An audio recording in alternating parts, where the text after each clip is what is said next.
toi, Jésus. Est-ce que nous pouvons encore élever nos voix ce soir et bénir notre Dieu? Seigneur, nous te bénissons pour ta fidélité. Seigneur, nous te bénissons parce que tu es grand et digne de louange, Seigneur, en ces lieux. Seigneur, nous bénissons ton nom, Seigneur. Seigneur, toi qui as permis à ce que nous soyons là, Seigneur, en ces lieux.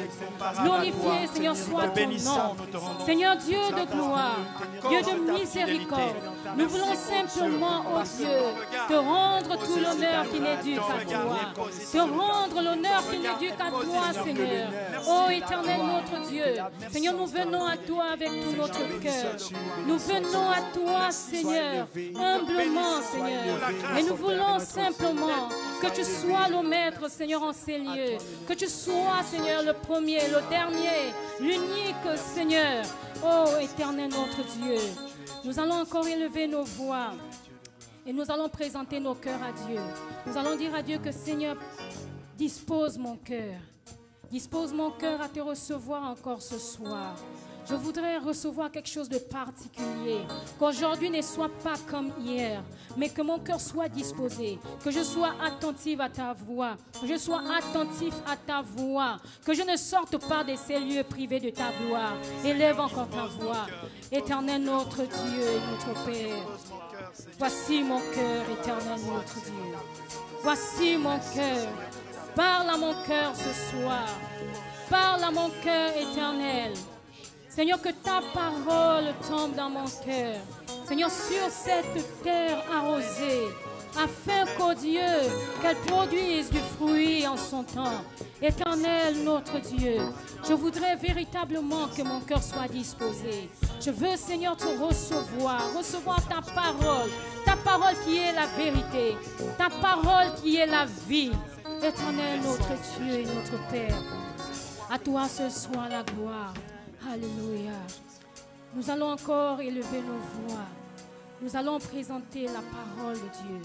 Nous allons dire à Dieu que Seigneur, nous voulons que ce soit une parole qui apporte la vie. Que ce soit une parole qui apporte la guérison. Que ce soit une parole qui apporte la solution à un problème. Que ce soit une parole qui apporte la réponse à une question. Élève ta voix. Éternel notre Dieu, ta parole est la vérité. Ta parole est une lampe à nos prières. Seigneur, je voudrais véritablement que cette parole qui est la tienne vienne véritablement au Dieu des armées. Seigneur, illuminer les yeux de notre cœur. Qu'elle soit celle-là qui apporte la vie. Qu'elle soit celle-là qui apporte la guérison. Qu'elle soit celle-là qui apporte la santé. Éternel Dieu des armées, une réponse à une question ce soir. Seigneur, nous voulons te voir parmi nous. Seigneur, par ta parole, révèle-toi par ta parole éternelle. Seigneur, nous sommes ta voix. Seigneur Dieu des armées, nous voulons encore parler. Alléluia. Gloire à ton nom. Tu es digne de louange. Tu es digne d'élévation. Tu es digne d'être exalté. Tu es digne d'être magnifié. Tu es digne d'être acclamé au roi des rois, Seigneur des seigneurs. Nul n'est comparable à toi. Nul n'est comparable à toi, Seigneur. Toi qui es assis sur ton trône, reçois la louange. Reçois la louange. Alléluia. La Bible déclare que nous sommes le sel de la terre. Alors ce soir, que tu sois ce sel. Que tu sois à toujours ce sel dans ta famille. Que tu sois ce sel partout où tu y vas. Que tu sois ce sel qui apporte la guérison. Que tu sois ce sel-là qui assainit l'atmosphère. Alléluia. Amen. Gloire à toi, Jésus. Alléluia. Voici des jours comme ce délit. La parole de Dieu est prêchée. Comme au temps de son serviteur Moïse, la justice est restaurée. Voici des jours du jugement, de famine, de ténèbres, de guerre. Nous sommes la voix dans le désert, criant, frayant le chemin du Seigneur. Voici il vient, au son de la trompette, chevauchant les nuées, brillant comme le soleil, élève la voix, c'est le jubilé, car du mont Sion, ton sauveur. Voici il vient, au son de la trompette, chevauchant les nuées, brillant comme le soleil, élève la voix, c'est le jubilé, car du mont Sion, ton Seigneur vient. Voici il vient, alléluia, au son de la trompette, chevauchant les nuées, brillant comme le soleil, élève la voix, c'est le jubilé, car du mont Sion, ton Seigneur.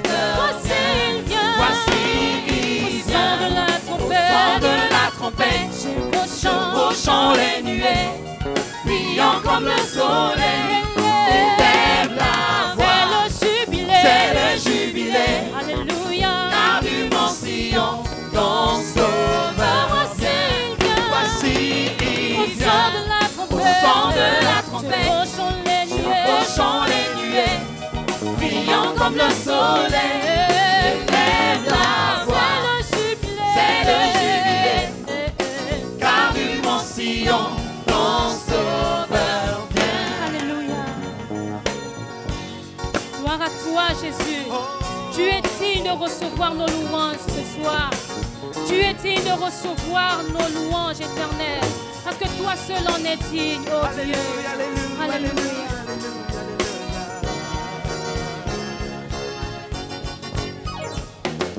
Voici des jours comme ce délit. La parole de Dieu est prêchée. Comme au temps de son serviteur, comme au temps de son serviteur Moïse, la justice est restaurée. Alléluia. Voici les jours du jugement, de famine, de ténèbres, de guerre. Nous sommes la voix dans le désert, la voix dans le désert, criant, payant le chemin du Seigneur. Voici il vient, au son de la trompette, chevauchant les nuées, brillant comme le soleil, élève la voix, c'est le jubilé, car du mont Sion, ton sauveur. Voici il vient, au son de la trompette, alléluia, chevauchant les nuées, brillant comme le soleil, élève ta voix ce soir, alléluia, c'est ton jubilé, car du mont Sion, ton sauveur. Voici il vient, au son de la trompette, alléluia, chevauchant les nuées, brillant comme le soleil, élève ta voix ce soir, car c'est le jubilé, alléluia, car du mont Sion, ton sauveur. Voici il vient, au son de la trompette, chevauchant les nuées, brillant comme le soleil, élève la voix, c'est le jubilé, car du mont Sion, ton sauveur. Voici il vient, alléluia, au son de la trompette, alléluia, chevauchant les nuées, brillant comme le soleil, élève la voix, alléluia, c'est le jubilé, car du mont Sion, ton sauveur. Voici il vient, au son de la trompette, chevauchant les nuées, brillant comme le soleil, élève la voix, c'est le jubilé, car du mont Sion, ton sauveur. Voici il vient, au son de la trompette, chevauchant les nuées, brillant comme le soleil, élève la voix, c'est le jubilé, car du mont Sion, ton sauveur. Maranatha, Maranatha, Maranatha, Maranatha, alléluia, Maranatha,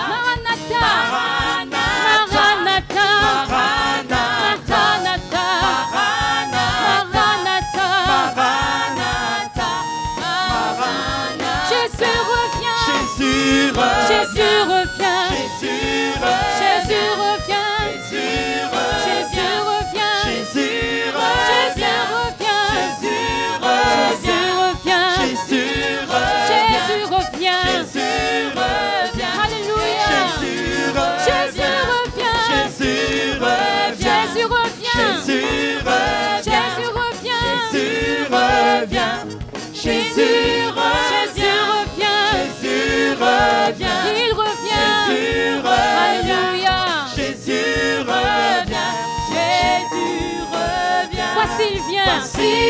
Au son de la trompette. Au son de la trompette, chevauchant les nuées, brillant comme le soleil, élève la voix, c'est le jubilé.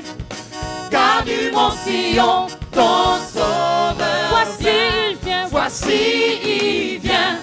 Au son de la trompette, chevauchant les nuées, brillant comme le soleil, La voix. élève la voix. C'est le jubilé. C'est le jubilé. Oh. Car du mont Sion, ton sauveur Voici il vient. Voici Au il son vient. de la Au trompette. son de la trompette, Chevauchant les nuées. chevauchant les nuées, brillant comme le soleil, élève la voix, c'est le jubilé. Car du mont Sion, ton sauveur Voici il vient. Au son de la trompette. Chevauchant les nuées, brillant comme le soleil, je lève ma voix, je lève ma voix, je lève ma voix, je lève ma voix, je lève ma voix, je lève ma voix. Seigneur, je viens, Seigneur, devant toi. Toi qui es la lumière du monde. Seigneur, nous venons devant toi. Tu es digne de gloire. À toi seul soit la gloire éternelle. Alléluia. Seigneur, c'est toi la lumière qui a vu nos ténèbres éternelles. C'est toi la lumière qui a vu nos ténèbres. Ouvre nos yeux, ouvre mes yeux, je veux voir. Alléluia. Alléluia. Toi, la lumière qui a vu nos ténèbres, ouvre mes yeux, je veux voir. Grâce et beauté que mon cœur adore, mon âme aspire après toi. Toi la lumière du monde, qui a vu, ouvre mes yeux, ouvre mes yeux, je veux voir. Grâce et beauté, que mon cœur adore. Que mon cœur adore. Mon âme aspire après toi. Mon âme aspire après toi. Toi la lumière qui a vu nos ténèbres. Alléluia. Est-ce que tu peux le dire? Qui a vu mes ténèbres. Ouvre mes yeux, je veux voir. Ouvre mes yeux, je veux voir. Grâce et beauté que mon cœur adore. Grâce et beauté. Alléluia. Que mon cœur adore. Mon âme aspire après toi. Mon âme aspire après toi. Oui, je te célèbre. Oui, je te célèbre et je me prosterne. Je viens proclamer ta majesté. En toi, Tout n'est Seigneur, que en grâce. toi. Tout est admirable. Dieu, tu es si Seigneur, c'est bon. toi. Si bon pour moi. Oui, je te célèbre, Seigneur. Oui, je te célèbre et je me prosterne. Je veux proclamer ta majesté. En toi, tout n'est que Tout est grâce en toi, Seigneur. Tout est admirable, éternel. Dieu, tu es si bon et bon. Dieu, tu es si Oh, est-ce bon. que tu peux le dire? bon pour moi. Oui, je te célèbre. Oui, je te Oui, célèbre je te célèbre. et je me prosterne. Je veux proclamer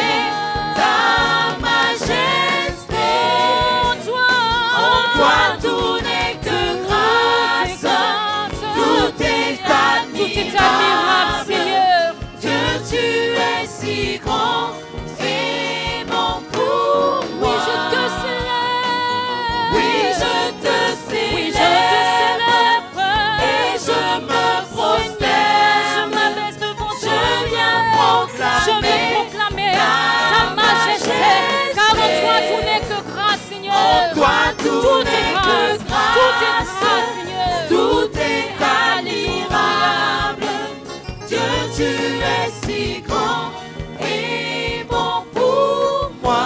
Je ne saurais, alléluia, je ne saurais. Je ne saurais imaginer le prix payé pour mon péché.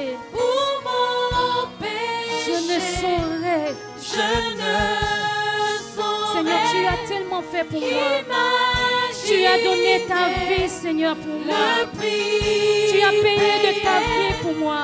pour mon péché. Je ne saurais. Je ne saurais imaginer le prix que tu as payé. le prix Que tu as payé pour mon péché. pour mon Seigneur, je ne péché. saurais. Je ne saurais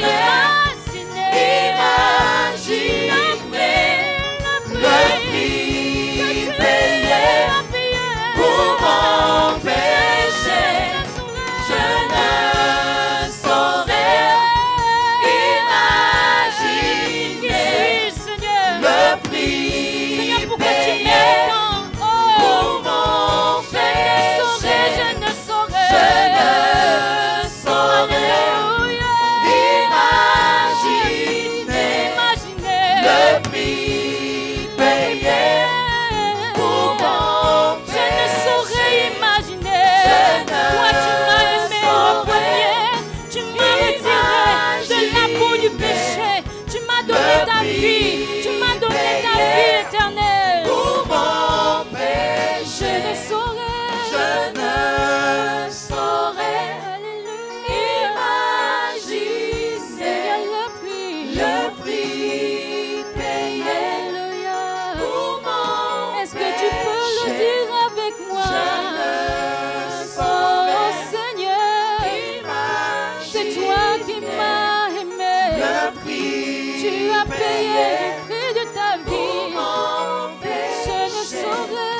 Je ne Alléluia. saurais Il a donné sa vie pour toi. Je ne saurais imaginer. le prix Il a donné de sa vie pour moi, pour toi et moi. Alors élève ta voix. Élève ta voix. Abandonne-toi à Dieu ce soir. Abandonne tout à Dieu. Tout lui appartient. Alléluia. Seigneur, je ne saurais imaginer. saurais imaginer le prix payé pour mon péché. Je ne saurais imaginer le prix payé pour mon péché. Je ne saurais imaginer le prix payé sur la croix. Je ne saurais. Alléluia. Seigneur, tu m'as aimé le premier. Oh, alléluia. Tu n'as pas regardé à mes fautes, Seigneur. Tu n'as pas regardé à mes péchés, Seigneur. Tu n'as pas regardé. Mais tu as dit que je suis ton enfant. Tu m'as retiré de la boue du péché. Et tu as donné de ta vie. Alléluia. Je ne saurais imaginer Le prix payé. le prix payé pour mon Je ne saurais. Je ne saurais. imaginer Le prix payé. le prix payé pour mon Oui, je me prosterne. Oui, je me prosterne. Oui, je me prosterne. Oui, je me prosterne. Je veux proclamer ta majesté. En toi, tout n'est que grâce. Alléluia. Tout est admirable. Dieu, tu es si grand pour moi. En toi, tout n'est que grâce. En toi tout n'est que grâce, tout est admirable. Dieu, tu es si grand, si bon pour moi. En toi tout n'est que grâce. En toi tout n'est que grâce. Je ne mérite rien. Tout est admirable. Je ne mérite rien, Seigneur. Dieu, tu es si Je ne mérite rien. grand pour moi. En toi tout n'est que grâce. En toi tout n'est En toi tout n'est que que grâce. tout est admirable. Alléluia. Dieu, tu es si bon, si bon pour moi. En toi tout n'est que grâce. En toi tout n'est que grâce. Tout est admirable. Dieu, tu es si grand et bon pour moi. En toi tout n'est que grâce. En toi tout n'est que grâce. Tout est admirable. Dieu, tu es si grand et bon pour moi. Oui, je le vois. Oui, je le vois. Assemblé par tous les peuples, adoré pour l'adorer. Oui, je le vois. Oui, je le vois. Alléluia, mes yeux ont vu l'agneau. Mes yeux ont vu l'agneau. Le Seigneur. Le Seigneur sur son trône, il règne pour toujours. Oui, je le vois. Oui, je le vois. Oui, je le vois. Oui, je le vois. Alléluia, alléluia. Les yeux ont vu l'agneau. Le Seigneur sur son trône. Le Seigneur sur son Il trône. règne pour toujours. Il règne pour toujours. Thank you, Jesus. Dieu vivant d'Israël. Reçois favorablement les paroles de notre bouche, les sentiments de nos cœurs. Nous voulons t'exprimer aujourd'hui notre pleine reconnaissance parce que nous sommes pleinement convaincus que tu as pour chacun d'entre nous des plans de paix et non de malheur. Nous voulons être profondément convaincus que ta main est étendue sur chacun d'entre nous.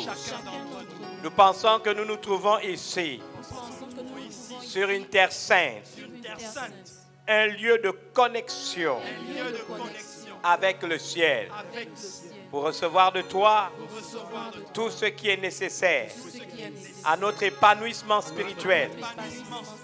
Seigneur, c'est toi qui produis en nous le vouloir et le faire selon ton bon plaisir.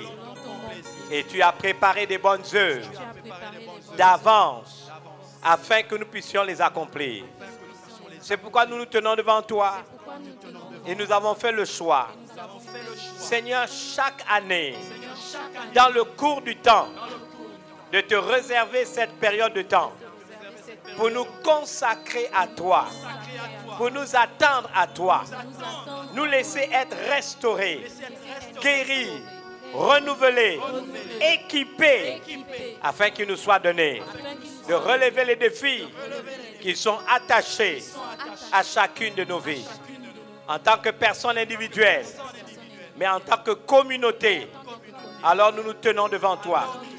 Nous en appelons aux entrailles de ta miséricorde. Nous en appelons à ta mansuétude. Nous en appelons à ton amour infini. Tu as payé de ta vie pour que nous ne soyons plus jamais sous quelque servitude que ce soit. C'est la raison pour laquelle nous renouvelons notre engagement de te servir de tout notre cœur en te donnant le meilleur de nous-mêmes. nous acceptons de nous consacrer à toi. Seigneur, nous nous donnons à toi. Sur cet autel, Seigneur, qui est le trône où tu es assis, nous reconnaissons que l'honneur, la gloire, la louange, la majesté te soient rendus. Nous voulons te contempler face à face pour connaître une métamorphose. Seigneur, être transformé. Seigneur, comme par le Seigneur l'Esprit, afin qu'il nous soit donné, Seigneur, de te glorifier sur cette terre. Tu as dit que tu as prié pour que nous soyons délivrés du mal. Tu souhaites nous voir être tes dignes représentants sur la terre, être tes régents. C'est la raison pour laquelle nous te disons encore une fois que nous croyons de tout notre cœur que la croix est la puissance de Dieu pour ceux qui croient. Nous croyons à l'œuvre de la rédemption et tu nous as rachetés pour un but, pour un objectif. Seigneur, nous allons l'accomplir. Reçois donc encore une fois ce soir l'expression de notre reconnaissance et de notre amour. Nous te disons merci parce que nous savons que tu n'es pas un homme pour mentir, ni le fils de l'homme pour te repentir. Mais ce que tu dis, tu le fais exactement comme tu le dis. En accord avec Ésaïe, chapitre 14, verset 24. Ce que tu dis, tu le fais. Ce que tu as résolu, tu l'accomplis. Il en sera ainsi pour chacun d'entre nous. Telle est notre prière en ton nom Jésus. Et tout le monde dit, et tout le monde dit, Amen. Thank you, Jesus. Seigneur notre Dieu, tu es glorieux. Nous t'adorons et nous t'aimons. Que ton règne s'établisse dans nos vies. Que tes œuvres proclament ta grandeur. Nous te bénissons, Oh Dieu Tout-Puissant. tu es vivant, Tu es vivant et tu reviens. Nous te bénissons, oh Dieu Tout-Puissant. ton règne Ton règne est éternel. Thank you, Jesus. Vous pouvez vous asseoir dans la présence de Dieu. Alléluia, alléluia, alléluia. Nous te bénissons, Seigneur, pour ta fidélité. Et encore une fois, nous nous attendons à toi. Nous savons que tu n'es pas un homme pour mentir et nous voulons véritablement que tu nous parles. Renouvelle, Seigneur, notre intelligence. Nous voulons avoir accès à des vérités fondamentales qui feront que nous ne serons plus jamais les mêmes, alors que nous croyons de tout notre cœur que tu nous appelles à vivre pleinement les choses pour lesquelles tu nous as suscités. Encore une fois, que l'honneur, la gloire et la louange te reviennent au nom de Jésus et tout le monde dit Amen. Thank you, Jesus. Je voudrais que nous puissions, à cet instant précis, nous rappeler simplement que j'ai eu à cœur de rappeler à chacun d'entre nous que l'eschatologie, puisque nous parlons de la dynamique eschatologique dans le temps et l'espace, que nous étudions, n'est-ce pas, tout ce qui concerne, on va dire, ce qui va se passer dans la fin des temps, leur déroulement, n'est-ce pas, mais aussi comment faire face à ces événements. J'ai à cœur de vous rappeler que l'eschatologie est cette science biblique qui veut que nous abordons la question du sort ultime de l'homme, de la consommation des siècles et de la fin du monde. La répétition est une vertu pédagogique et j'ai rappelé que tout ce qui est d'ordre eschatologique concerne également la mort. Puisque vous savez que la mort, si quelqu'un meurt, c'est sa fin ultime. Nous sommes donc quelque part dans les choses qui concernent l'eschatologie, donc qui est cette science dont vous parle ces derniers temps. J'ai donc choisi de faire un temps, puisque je l'ai déjà dit avec toute honnêteté, que ma responsabilité est surtout de vous équiper pour que vous puissiez savoir comment faire face aux événements qui vont arriver. Et ces événements, parmi ces événements, il y a la mort. Cette mort, on a déjà vu, qui peut être apparentée, comme certains exégèses et théologiens le pensent, à une parousia mineure. Parousia mineure, on vous a dit que le dénominateur commun entre la mort et l'avènement du Seigneur Jésus-Christ, c'est que les deux événements sont des événements qui viennent de manière inattendue et soudaine. La mort n'envoie pas un message sur WhatsApp ou sur Facebook ou sur Instagram ou sur tout ce que vous pouvez avoir aujourd'hui, Telegram, Signal et les réseaux sociaux. La mort peut surprendre. Et à partir du moment qu'elle surprend de manière inattendue, nous avons vu que Pierre, à juste titre, l'a appelé le jour du Seigneur. Mais l'avènement du Seigneur, lorsqu'il va apparaître dans les nuées, vous devez savoir aussi que si nous restons vivants le jour de cet avènement-là aussi va venir de manière soudaine. Alors il m'a paru donc important d'ouvrir une parenthèse et de parler de la nécessité pour vous et pour moi de comprendre le mystère qui se cache derrière la mort et particulièrement la mort des chrétiens qui est forcément d'ordre eschatologique comme je l'ai tantôt dit. Je vous ai rappelé que en parlant, j'ai parlé, n'est-ce pas, de 7, n'est-ce pas, niveaux de compréhension du mystère de la mort. Je vous ai rappelé que dans 1 Corinthiens 15, 51, voici, je vous dis un mystère, nous ne mourrons pas tous, mais tous nous serons changés. Les morts en Christ vont ressusciter, ceux qui seront restés vivants seront transfigurés, et les deux, ensemble, iront à la rencontre du Seigneur dans les airs. Je voudrais rappeler ici, à dessein, et qu'il me soit permis encore une fois de le dire, que le texte dit bien que nous ne mourrons pas tous, donc cela suppose de manière certaine que certains seront obligés de mourir. Il est certain que si Jésus-Christ tarde à venir, beaucoup d'entre nous seront morts. Donc il faut aborder la mort d'une autre manière. Et comme je le disais tantôt, lorsque nous avons des êtres chers qui meurent, nous en souffrons véritablement, nous pleurons de toutes nos larmes, ce qui est tout à fait normal. Mais vous devez savoir que ceux qui meurent dans le Seigneur, c'est la volonté de Dieu qui s'en aille ainsi. On a vu Apocalypse 14, 13 comme deuxième texte. Et la Bible dit heureux, makarios, cet état, n'est-ce pas, de bonheur, n'est-ce pas, qui n'est pas spontané, qui n'est pas momentané, mais qui est permanent, qui fait de nous un bienheureux. Heureux ceux qui meurent dès à présent dans le Seigneur. La Bible déclare, oui, dit l'Esprit, afin qu'ils se reposent, n'est-ce pas, de leurs travaux, car leurs œuvres les suivent. Et nous avons aimé également ce merveilleux mot, anapao, qui parle d'être tranquillisé dans une attente calme et patiente, en attendant bien aimé cet heureux jour de l'avènement du Seigneur, où Dieu s'est arrangé à faire en sorte que ce soit les morts en Christ qui vont les premiers être enlevés à un signal donné, n'est-ce pas, à la voix d'un archange, au son de la trompette, les morts en Christ d'abord, et ensuite ceux qui sont restés vivants pour cet avènement. Et pour ceux qui ont un doute, vous regardez 1 Thessaloniciens, chapitre 5, versets 15 à 18, vous pourrez voir le texte, ou 4, 15 à 18, excusez-moi. Donc, j'ai dit en un donc que mourir en Christ est du domaine de la volonté de Dieu. Nous n'avons pas besoin, n'est-ce pas, de faire toute une histoire là-dessus. Deuxièmement, j'ai rappelé que la vie est un domaine que Dieu s'est réservé. Le diable n'a aucun contrôle sur notre vie. Je voudrais vous le dire. Si vous êtes un enfant de Dieu, né de nouveau, le diable peut frapper qui il veut. Il ne peut pas taper les enfants de Dieu. Il ne peut pas. Et je vous ai donné l'histoire de Job.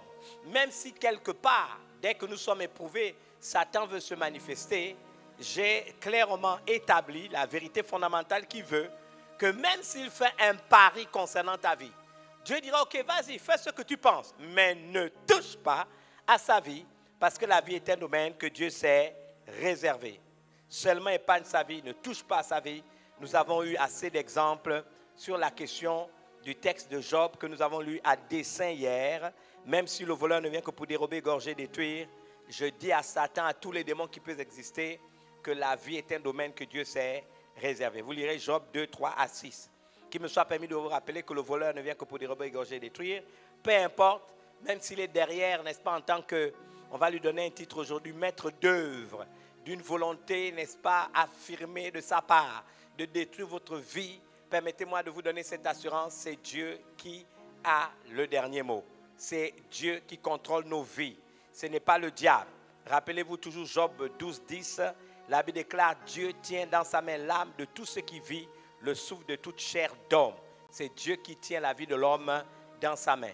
Il y a par exemple des gens qui peuvent mourir parce qu'ils sont ignorants du fait que c'est Dieu qui détermine, n'est-ce pas, ce domaine de leur existence. Croyons que nos vies sont cachées en Dieu et en Jésus-Christ. Permettez-moi de dire Amen, même si vous ne voulez pas dire Amen. Troisième raison que je voudrais maintenant aborder, c'est que vous et moi, nous devons être assez humbles pour accepter que Dieu sait pourquoi il peut mettre fin à la vie d'un d'entre nous. Il peut décider que c'est notre temps, n'est-ce pas, pour aller vers lui.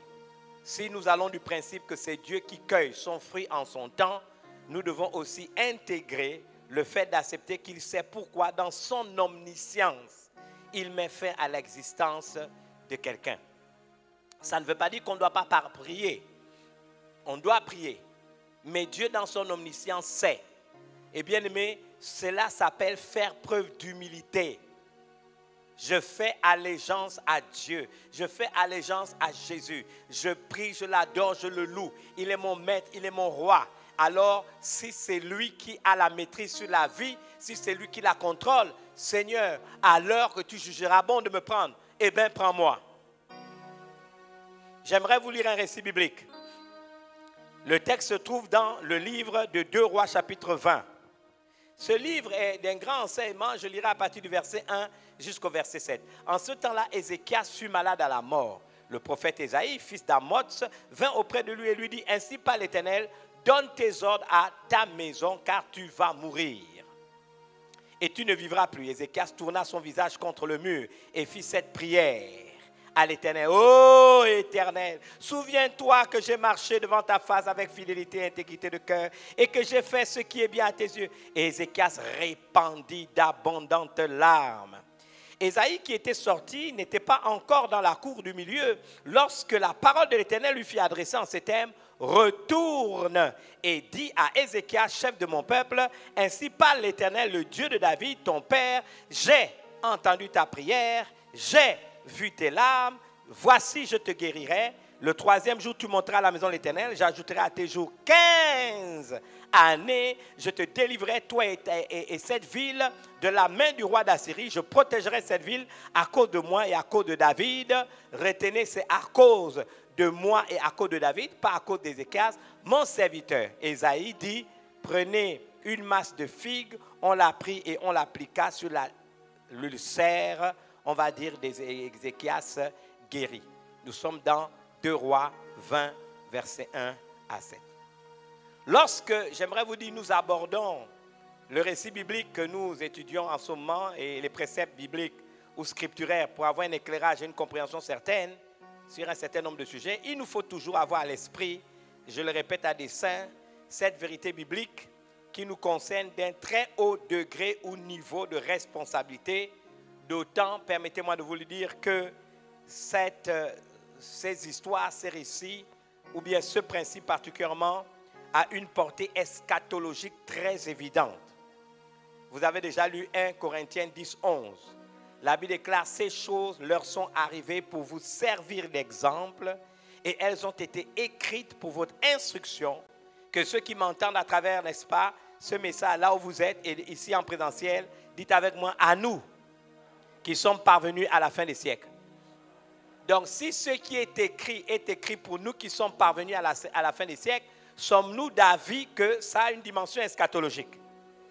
Est-ce que jusque-là tout le monde est d'accord? Donc on nous dit que ce que nous avons dans la Bible doit nous servir d'exemple.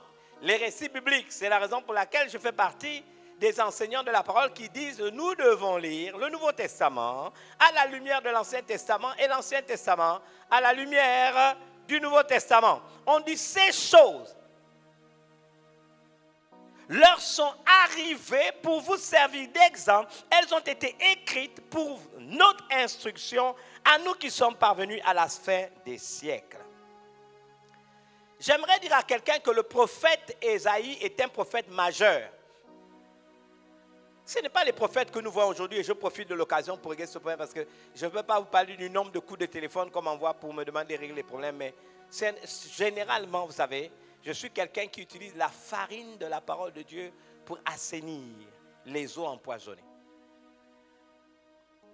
J'ai déjà dit dans cette église, et je le dis à ma nation, que quand on parle de la part de Dieu, on peut être prophète, on peut avoir l'onction, on peut entendre des choses, mais si on n'est pas une voix autorisée et qu'on parle, on est dans la faute, on est dans le péché. Parce que la problématique de la prophétie ou du prophète qui libère le message, c'est que le message doit être compris. Ce n'est pas simplement débiter des paroles. Hier, j'ai parlé à des autorités de mon pays et je leur ai dit, j'espère, et je le dis devant cette télévision, que ce ne sont pas des gens qui sont dans des sphères politiques qui payent ce genre de personnes pour faire de l'Église le maillon faible de la chaîne dans le pays. Si c'est vous, d'avant, je maudis ces actions-là. Et je déclare, parce que je veux prendre le temps d'appeler ce prophète ivoirien, ou bien c'est pas dans quelle inspiration Dieu lui a parlé, pour réellement le mettre à sa place. Lorsque Paul a expérimenté ce qu'on peut appeler quelque part sa parousia, mais on préfère parler de épiphanie. Il va dans le chemin de Damas. C'est un docteur de la loi, c'est un théologien, ce n'est pas un ignorant. Il est aveuglé par sa connaissance, il est limité parce qu'il a été éduqué au pied de Gamaliel dans les lois pharisianiques. Il persécute les chrétiens parce qu'il est pleinement convaincu, on va dire, n'est-ce pas, de ses croyances. Et qu'est-ce qui se passe? Il se passe qu'il se retrouve face, n'est-ce pas, à l'éventualité, sur la base des décrets qui lui étaient signés, d'aller arrêter des chrétiens qui se trouvaient déjà à Jérusalem. Il les a arrêtés, il les a mis en prison. Et dans, n'est-ce pas, son zèle, il décide d'aller attraper ceux qui sont à Damas. Mais vous savez l'histoire, sur le chemin de Damas, que s'est-il passé? Jésus s'est lui-même révélé à Saul de Tarse. Épiphanie. Il l'a vu dans sa gloire. Il a vu Jésus dans sa gloire, dans sa splendeur. Ce n'est pas n'importe quel Jésus. Jésus-Christ glorifié, celui dont le soleil brille comme le soleil, le visage brille comme le soleil dans toute sa force. Celui qui a, n'est-ce pas, les pieds comme de l'airain ardent. Il a vu Jésus-Christ glorifié. Et dans cette gloire, il a été aveuglé. Et vous savez ce qui est extraordinaire, lui qui combattait Jésus à cause de la voix majestueuse, certainement comme le bruit de grandes eaux, qu'il a entendu lorsque Jésus l'a appelé par son nom. Saul, Saul, pourquoi me persécutes-tu? La seule réponse qu'il a dû donner, il a dit en grec, Kurios, qui es-tu, Seigneur? Qui lui a dit que c'était le Seigneur? La majesté de cette voix, la gloire qui lui était révélée dans cette épiphanie. Et Jésus a dit, mais je suis Jésus que tu persécutes. Il a été ébranlé. Et là, la question de Paul est extraordinaire. Il dit, Seigneur, que dois-je faire? Et Jésus, je vous pose la question, et je parle à tous les prophètes de tout poil. Jésus s'adresse directement, sans un intermédiaire, à Paul, Saul de Tarse. Celui-ci se met à dire, que dois-je faire, Seigneur? Et quelle est la réponse du Seigneur? Entre dans la ville et on te dira ce que tu dois faire. Jésus avait-il si peur de Paul pour parler directement à Paul?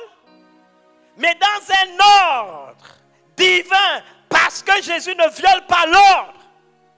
Il sait que les cieux sont les cieux de l'Éternel. Il a donné la terre au fil de l'eau. Il a dit, rentre dans la ville. Comme je pouvais dire à certains, rentre dans le pays et on te dira ce que tu dois faire. Même si tu es le plus grand prophète du monde. Si tu dois prophétiser sur le pays, tu dois savoir qui doit te dire ce que tu dois faire. Quand Bonquet est venu en 92, j'aimerais vous dire qu'ils sont passés par parole de foi. Et c'est un de mes professeurs de parole de foi qui m'a recommandé à Renard Bonquet pour venir faire une croisade d'évangélisation au Gabon. En 92, Port-Gentil et Libreville. Quand Bonquet, n'est-ce pas, a envoyé le pasteur Darko, qui était le directeur régional de toute la région Afrique. Darko est venu à Libreville, il a été arrêté. Vous savez que dans les années 90, Bethany était persécuté. Dès qu'il a donné mon nom, je viens au Gabon pour voir le pasteur Baniga Francis Michel. On l'a attrapé. On dit de quelle équipe? Bethany, paf, attrapé, enfermé. 3 jours dans les géoles, à l'aéroport, à la PAF, police des airs et des frontières. Voici que nous avons un frère qui était officier à la gendarmerie. Paix à son âme, il était également pasteur. À l'époque, il était colonel Ibwanga Mombo. Il était membre du Fou Gospel. Il allait délivrer quelqu'un qui avait été arrêté à l'aéroport.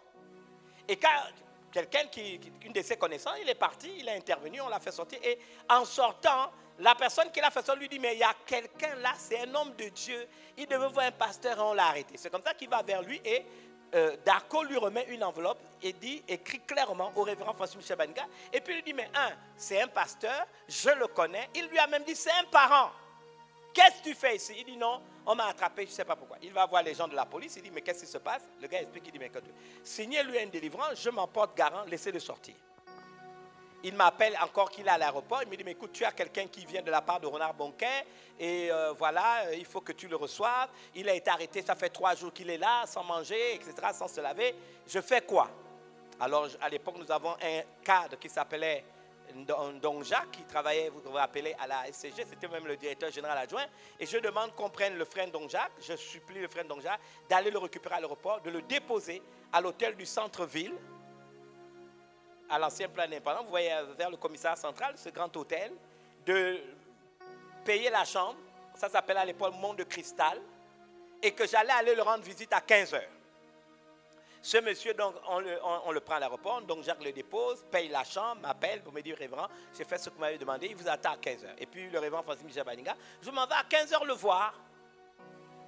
Quand je cogne à sa porte, il ouvre la porte, il voit un homme qui est là, en face de lui, et puis il me dit, oui, vous avez un problème?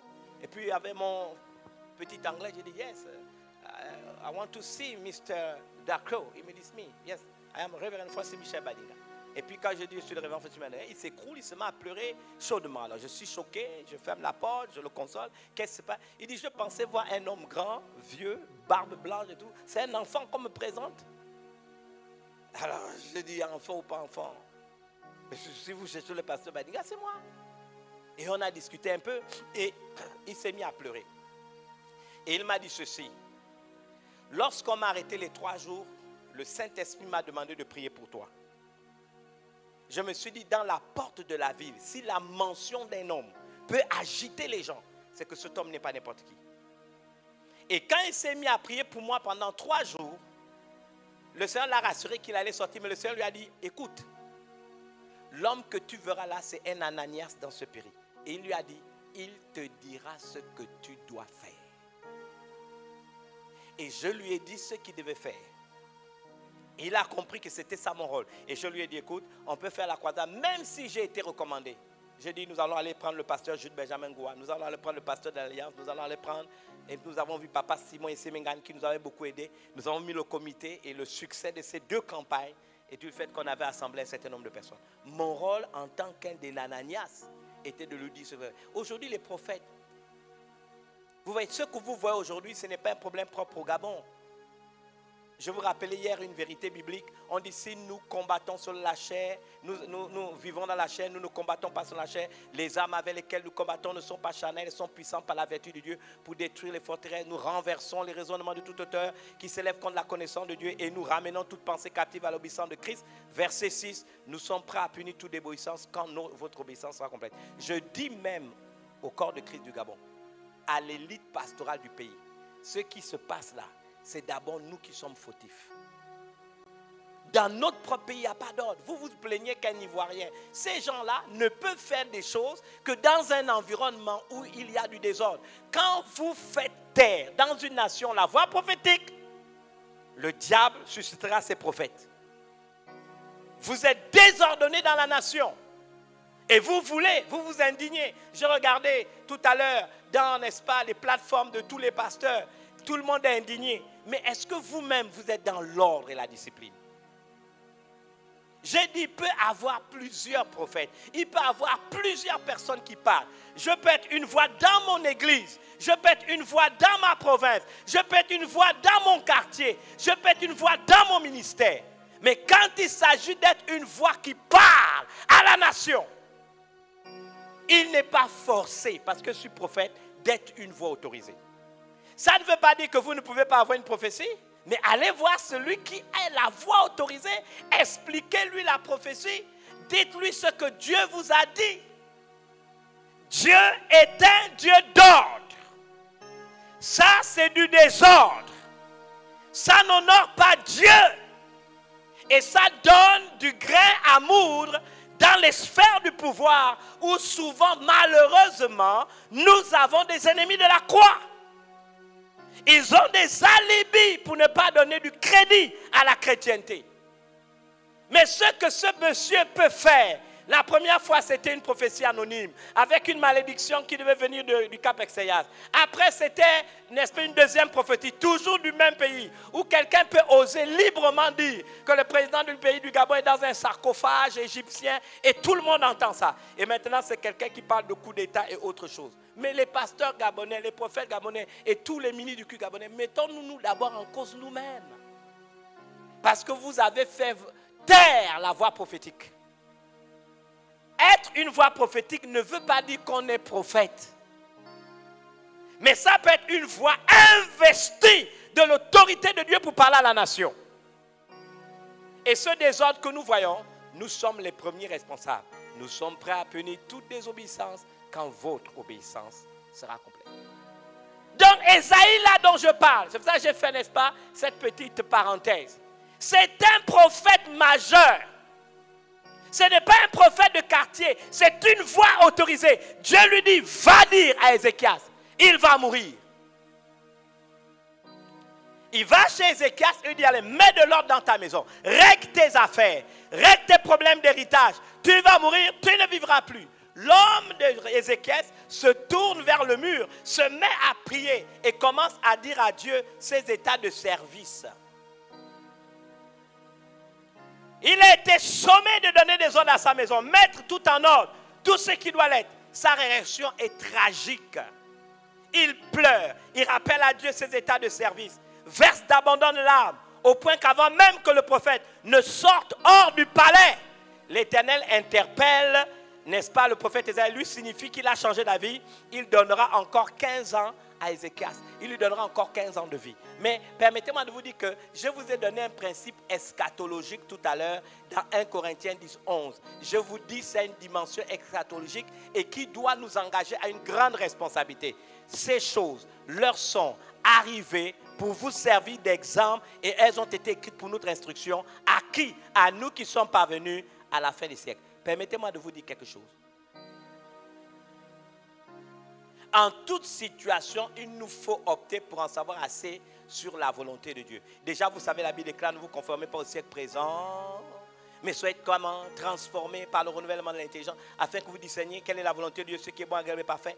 Dans la version Parole de vie, on nous dit, ne vous coulez pas simplement dans le moule de tout le monde. Ne conformez pas votre vie aux principes qui régissent le siècle présent. Ne copiez pas les modes et les habitudes du jour. Laissez-vous plutôt entièrement transformer par le renouvellement de votre mentalité. Adoptez une attitude intérieure différente.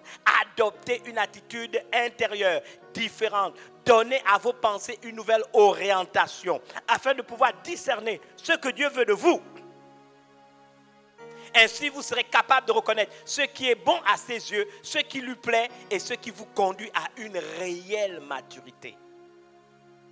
La volonté parfaite de Dieu n'est pas une volonté permissive. Ce qui est permissif ne traduit en aucun moment la volonté parfaite et souveraine de Dieu. Je suis à la 3e, n'est-ce pas, révélation concernant le mystère de la mort. Être assez humble pour accepter que Dieu sait pourquoi il peut décider de mettre fin à notre vie. Celui-là a pleuré, il a crié. Mais j'aimerais vous dire, Ézéchiel va l'apprendre à ses dépens. C'est pour ça que la Bible déclare que ces choses ont été écrites pour votre instruction, à vous qui êtes parvenus à la sienne des siècles. Comment va-t-il l'apprendre à ses dépens? Écoutez-moi, les 15 ans qu'il va vivre là, vous savez que quand il parle à Dieu, il n'a pas dit à Dieu qu'il a péché. Si vous voulez, je vous redis ce qu'il a dit à Dieu. Alors qu'il a pleuré de manière abondante, qu'il a versé des larmes. Qu'a-t-il dit à Dieu lorsqu'il a présenté à Dieu ses états de service? Et Dieu n'a pas dit que les états de service d'Ézéchias, c'était des faux états de service. Non, Dieu ne l'a jamais dit. Il a pleuré. Il a dit, souviens-toi que je marchais devant ta face avec fidélité. Permettez-moi de vous dire qu'il avait marché devant sa face, la face de Dieu avec fidélité, puisqu'il est Dieu, Dieu ne l'a pas contesté. Il dit, et intégrité de cœur, et que je fais tout ce qui est bien à tes yeux. Et quand Dieu a dit, j'ai entendu ta prière, j'ai vu tes larmes, j'ai décidé de te donner 15 ans en plus. Mais il ne savait pas que il contestait la souveraineté de Dieu sur sa vie. Et Dieu a dit, bon, je vais laisser passer cette histoire pour que ceux qui vivront à la fin des siècles en apprennent une leçon. Vous voulez que je vous dise? Il a chuté pendant les 15 ans que Dieu lui a donné. Il a fait des enfants qui sont devenus des ennemis de la croix. Vous savez, ces enfants et ces petits-enfants ont sacrifié sur l'autel de Dieu des êtres humains. C'est-à-dire que s'il avait accepté de partir, il n'y aurait pas eu d'enfant à la suite qui aurait fait ces abominations. Lui-même a oublié son rôle. Regardez un texte que je vous donne pour vous montrer qu'après il n'a plus marché dans l'intégrité, dans la fidélité. La preuve, nous avons le verset qui le dit de manière claire dans 2 Rois 30, 16 à 29. La Bible dit, alors Ésaïe dit à Ézéchias, écoute la parole de l'Éternel, voici les temps viendront où l'on emportera à Babylone tout ce qui est dans ta maison. Et ce que tes pères ont amassé jusqu'à ce jour, il n'en restera rien, dit l'Éternel. Et l'on prendra de tes fils qui seront sortis de toi. Pas d'ailleurs, sortis de toi, que tu auras engendré pour en faire des eunuques dans les palais du roi de Babylone. Ézéchias répondit à Ésaïe, pour vous montrer qu'il n'est même plus chrétien, il n'est même plus croyant. Il dit, la parole de l'Éternel que tu as prononcée est bonne. Et il ajouta, n'y aura-t-il pas paix et sécurité pendant ma vie? Ça veut dire que c'est bon pour moi parce que si les jugements de Dieu s'abattent sur mes enfants, ça ne me regarde pas. Tant qu'il y a la paix pendant que moi je vis, je suis content. Mais si ça s'abat sur mes enfants, s'ils deviennent idolâtres, s'ils vont sacrifier, n'est-ce pas? Et si vous lisez les textes avant, vous allez remarquer qu'ils ne travaillaient plus. Ils prenaient les Égyptiens, ils prenaient les Babyloniens, ils les faisaient visiter le temple, rentrer même dans le lieu saint, ils les faisaient visiter le palais. Et 4 fois dans le texte, Ésaïe lui dit, que font ces gens à ce niveau? Il dit, non, je leur montre mes richesses, je leur montre mon argent, je leur montre que je prospère, je leur montre. Donc, il était devenu le centre du monde. Il n'est plus fidèle, il n'est plus intègre. Et les 15 ans que Dieu lui a ajoutés. D'après vous, Dieu a permis cette histoire pour que vous et moi, on en apprenne pas quelque chose? C'était pour nous dire, quand il a décidé, il a décidé. On lui a ajouté 15 ans. Mais les 15 ans qui lui ont été ajoutés, Dieu a permis pour que vous et moi, nous voyons que les 15 ans qui ont suivi, ce n'est pas la volonté parfaite de Dieu. Ça, c'est la volonté comment? Permissive. Et dans cette période de la permissivité divine, il n'était plus intègre et fidèle. Il a produit Manassé, il a produit Amon, il a produit d'autres qui ont fait des scandales. Au point que même dans sa descendance, lorsque Dieu a suscité le roi Josias, lui qui a craint l'Éternel et qui a voulu marcher dans les voies de Dieu, je vais vous dire ce que Dieu a dit. Malgré le fait que dans la descendance, il y a quelqu'un qui est revenu et qui a décidé de servir Dieu. La Bible dit, avant Josias, je suis dans le chapitre 23, toujours 2 Rois, 23, 25 à 30. Avant Josias, il n'y eut point de roi comme lui, qui revint à l'Éternel de tout son cœur, de toute son âme, de toute sa force, selon toute la loi de Moïse. Et après lui, il n'y en a point paru de semblable. Toutefois, écoutez ça, toutefois, l'Éternel ne désista point de l'ardeur de sa grande colère, dont il avait été enflammé contre Juda, à cause de tout ce qu'avait fait Manassé pour l'irriter, l'enfant de Ézéchias. Et l'Éternel dit, j'ôterai aussi Juda devant ma face. J'ai ôté Israël et je rejetterai cette ville de Jérusalem que j'avais choisie. Et la maison à laquelle j'avais dit, là sera mon nom. Le reste des actions de Josias et de tout ce qu'il a fait, cela n'est-il pas écrit dans le livre des chroniques des rois et de Juda?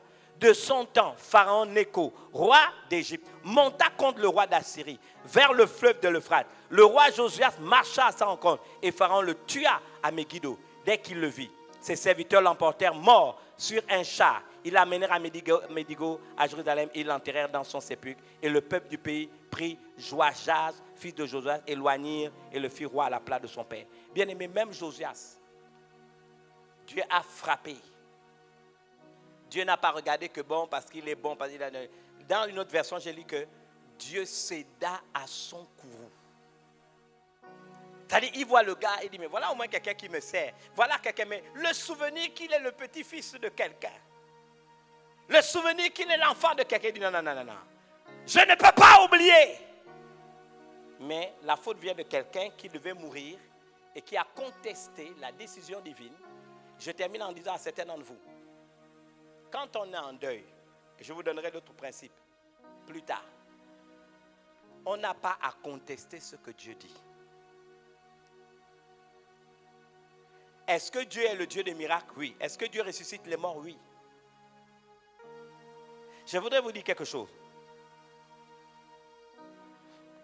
Je ne vais pas citer de nom, mais une maman que vous connaissez est morte il y a quelques semaines.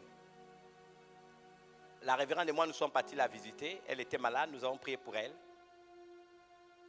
Et je me rappelle que la révérende et moi, on a insisté sur le fait que Dieu l'aide, que Dieu guérisse cette femme. Et nous avons maudit la mort pour qu'elle ne meure pas. Nous ne savions pas que le lendemain, elle allait tomber gravement malade. Son petit-fils l'a amenée à l'hôpital. Quand elle est arrivée à l'hôpital militaire, elle est morte. Étendue froide. On a appelé sa fille, qui est une servante de Dieu. Certains, j'ai raconté l'histoire, vous connaissez le nom. On l'a amenée. Sa propre fille était malade. Elle était sous perfusion. Elle a dit, je m'en veux honorer ma mère. Elle a enlevé les perfusions. Elle est à l'hôpital militaire. Son frère y était. Ils ont vu la maman étendue. Les médecins ont dit, c'est terminé pour elle. Elle est morte. La sœur qui est une serveuse dedans a eu un réflexe. Elle a appelé le prophète Zogo. Elle lui a dit, maman vient de mourir. Qu'est-ce que tu penses? Le prophète Zogo lui a dit, tais-toi 2 minutes. Et puis lui a répondu, écoute, donne-moi le téléphone. Mets-lui le téléphone à l'oreille. Elle est partie voir le médecin. Dire au médecin que voilà, j'ai quelqu'un qui vient d'ailleurs qui veut que je tende. Le médecin, qu'est-ce que le médecin? Le médecin lui dit, écoute, votre femme est morte, vous n'êtes pas ici à la foire, hein, c'est pas le marché. Hein. Elle dit, non, c'est un pasteur. Donc il a dit, c'est un pasteur, juste il veut faire une prière. Il a dit, je vous donne quelques minutes. Le prophète a pris le téléphone, elle a pris le téléphone, elle a mis à l'oreille et le prophète a prié. Le temps que la famille vienne, elle est constatée morte, ils sont tous partis. Et que s'est-il passé le matin? La fille a dit, bon, elle va, puisqu'ils se sont entendus qu'ils allaient prendre le corps pour l'amener à la morgue. La fille, comme les filles aiment leur mère, est partie la première attendre. Et quand elle arrive, le médecin lui dit de venir. Elle dit, il y a un problème qu'on a à l'hôpital. Quel problème que vous avez? Venez. On ouvre la porte. Cette maman était assise et les draps avec lesquels on l'avait couvert, elle les avait pliés et était à côté. Donc Dieu est le Dieu des miracles. Il peut faire ça encore aujourd'hui. Mais il faut comprendre le sens. Qu'est-ce que le prophète Zogo a fait? Ma propre petite sœur côté maternel, Milena Ogowan, que vous avez connue. On me dit elle a fait une rupture de l'anévrisme, elle est morte à l'hôpital. C'est tante Nono qui m'appelle. Elle était avec tante Ava. J'entends des cris. Ça fait quelques années déjà. Je fonce à l'hôpital général, c'était moi. Je rentre dans la chambre. Je vois le médecin, je me présente, je suis le frère. On m'ouvre la porte, je rentre. Elle était toute habillée en blanc, considérée morte, et c'était terminé. J'étais désolé de voir ce petit corps. Elle n'a jamais été très forte, hein, Milena. Et puis, pendant que je suis là en train de l'observer, je suis en train de m'attendre, Seigneur, qu'est-ce qui se passe? Qu'est-ce que je dois faire? Et j'entends le Saint-Esprit me dire, appelle-la par son nom. J'ai juste courbé ma tête, j'ai parlé à son oreille, j'ai dit, Milena, c'est Francis, reviens. Reviens au nom de Jésus. Ça n'a pas fait quelques minutes, elle est revenue à la vie. J'ai appelé le médecin, tous les parents, vous la connaissez, vous pouvez lui poser la question. Elle-même va témoigner qu'au moment où je l'ai appelée, une force l'a retirée, l'a aspirée. Elle se voyait partir. Mais elle a dit, dès l'instant où elle a entendu la voix, elle n'a pas seulement entendu la mienne, elle a aussi entendu la voix de tous ceux qui priaient. Et elle a été aspirée et ramenée à la vie. Maintenant, vous savez, je veux clôturer avec un verset d'Ecclésiaste. Vous savez, Ça aussi, c'est un mystère par rapport à la mort. Il y a des gens qui offensent Dieu. Je reviens d'une réunion de famille, que ce soit de la mienne, que ce soit celle de Guy, nous étions ensemble pour notre pasteur, parce que c'est d'abord aussi notre pasteur, Nina. Mais le spectacle que j'ai vu, où les messages qui nous ont été envoyés, au mouvement ont été envoyés, où les gens pleurent, les gens estiment que si elle est morte, c'est injuste. Les gens estiment que si je ne continue pas à organiser des réunions de résurrection, c'est que j'ai cédé, je n'ai plus la foi. Je vais vous dire une chose. Ces réactions, souvent, c'est la chair. On peut pleurer, c'est légitime. Mais bien aimé, il y a des choses que nous ne devons pas faire qui peuvent offenser Dieu. Parce qu'à partir de ce moment-là, nous refusons à Dieu ce que j'ai appelé la souveraineté qu'il assure la vie. Il nous donne la vie, oui. Et il peut aussi l'enlever. Dans le livre d'Ecclésiaste, on nous parle de l'expression fil d'argent. Je crois que c'est dans Ecclésiaste, révérend, rappelez-moi, c'est le 12, je crois. J'aimerais vous lire ce passage et terminer avec. Maintenant, je serai honnête avec vous. C'est le révérend prophète Zogo, au cours d'une discussion, la révérende se souviendra, nous étions aux États-Unis quand le pasteur Eya est décédé. Nous pleurions comme des madeleines. Pour que j'annonce à la révérende, vous êtes dans la même chambre. Moi, je suis au courant. Je suis au courant très tôt le matin. Elle était avec moi. Je me suis dit, je ne peux pas le lui dire comme ça. Je l'ai laissé faire toute sa journée. Il a fallu attendre le soir pour le lui expliquer. Je crois qu'elle sentait des choses bizarres parce que quand elle a vu le prophète nous accompagner dans notre chambre, c'est qu'il ne rentrait pas dans notre chambre, elle s'est dit, il y a quelque chose de bizarre. Mais vous savez, vous avez déjà lu le texte d'Ecclésiaste. Les gens ont toujours pensé que c'est un texte qui concerne les jeunes. Mais il y a des principes graves dedans. Regardez le verset 6. La Bible dit, avant que le cordon d'argent se détache, que le vase d'or se brise, que le seau se rompe sur la source et que la roue se casse sur la citerne. Avant que le cordon d'argent se détache. Et c'est le prophète Zogo qui m'avait fait montrer, pendant qu'on pleurait, notre pasteur. C'est le jour-là qui nous a dit que quand quelqu'un meurt, lui il prie. Et il demande au Seigneur, est-ce que le cordon d'argent est encore attaché? Est-ce que le cordon d'argent est déjà détaché au point que le vase d'or, c'est-à-dire la vie de la personne, est déjà brisé, que le seau va se rompre sur la source? Quand je me suis tenu devant cette petite sœur, le réflexe voulait que je demande à Dieu, Seigneur, quelle est la situation? Est-ce que tu as décidé de manière définitive qu'elle s'en aille? Dieu peut dire oui. Dieu peut dire non, le cordon d'argent n'est pas encore coupé. Quand j'ai posé la question au prophète Zogo, ça veut dire quoi exactement? Il dit, quand quelqu'un meurt, il est en train de partir, mais il y a une distance où vous ne pouvez plus le rattraper.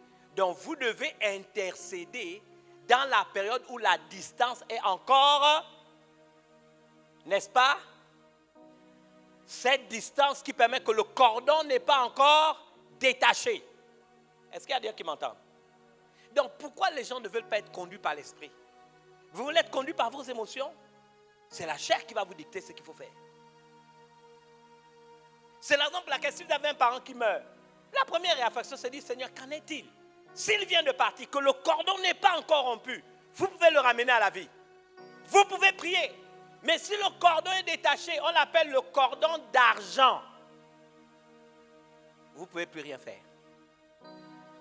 Il est parti définitivement. Et vous devez avoir assez d'humilité pour dire, Seigneur, c'est toi qui décides, qui tiens le souffle de quelqu'un en tes mains. Je le remets entre tes mains. Vous ne pouvez pas décider à la place de Dieu. Maintenant, je me pose la question. Jésus a vu Lazare, ça faisait 3 jours. Il est possible qu'il était mort, mais qu'il n'était pas encore parti. Puisque Jésus a une information, il dit cette histoire-là ne mène pas à la mort. Donc Jésus avait une information. La veuve de Naïm a mené son enfant à l'enterrement. Jésus est venu là. Il a touché cet enfant. Rappelez-vous l'histoire qui concerne, n'est-ce pas, ce pharisien. Il a dit, Seigneur, ma fille est dans l'extrémité. Jésus s'en est allé. Il a dit aux gens, elle dort. Avait-il l'information que le cordon d'argent n'était pas encore détaché? Je ne dis pas qu'il ne faut pas prier. Je ne dis pas qu'il ne faut pas espérer qu'un être cher qui meurt, nous prions pour que cette personne revienne à la vie. Et certains reviendront à la vie. Parce que peut-être le cordon n'était pas encore rompu. Mais il faut aussi avoir assez de sagesse. Dans sa souveraineté, si Dieu décide de mettre fin à la vie de quelqu'un, ne permettons pas que s'il vive plus longtemps, que ce soit pour lui une occasion de chute. Demain, je vous parlerai de 3 autres raisons très importantes. Je voudrais dire que nous allons nous organiser autrement, parce que vous savez que demain, nous ne serons pas en présentiel. Je vais enregistrer le message de demain à l'avance. Vous pourrez le suivre directement à la maison. Et dimanche, on vous dira comment nous allons réaménager le programme, puisque vous savez que tout à l'heure, avec les nouvelles dispositions contraignantes que le gouvernement a prises par rapport à cette pandémie, il a été décidé que le couvre-feu est revenu à 18h. Donc je ne veux pas exposer quelques personnes d'entre vous qui venaient au présentiel à venir ici à 17h30 parce qu'à 18h il y aura déjà un couvre-feu. Donc demain vous restez chez vous, je m'arrangerai avec la technique. Nous allons faire un pré-enregistrement pour que vous puissiez terminer avec les 7 points sur les mystères de la mort, comprendre, n'est-ce pas, parce que ça fait partie de l'eschatologie. Et pour la semaine prochaine, dimanche, quand nous viendrons au culte, puis c'est en matinée, nous vous dirons comment nous allons nous organiser. Que Dieu bénisse, faites vos sacrifices et rentrez chez vous. Merci.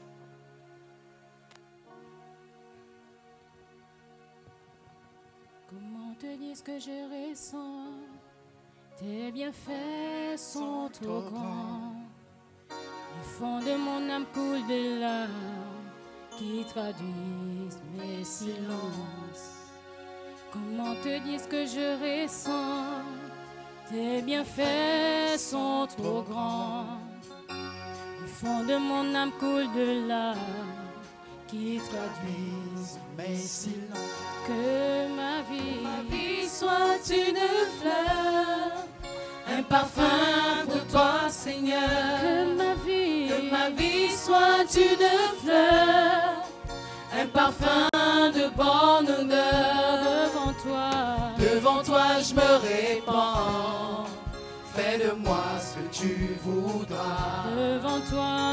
Devant toi je me répands. Fais de moi ce que tu voudras. Comme l'âge devant un potier. Comme l'âge devant le potier. Donne-moi la forme qui te plaît. Fais toutes choses en ton temps. Je serai toujours confiant. Seigneur, observe mes voies.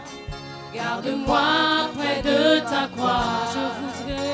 Je voudrais habiter chez toi tous les jours ici. Oh, que ma vie soit une fleur, un parfum pour toi, Seigneur. Que ma vie soit une fleur,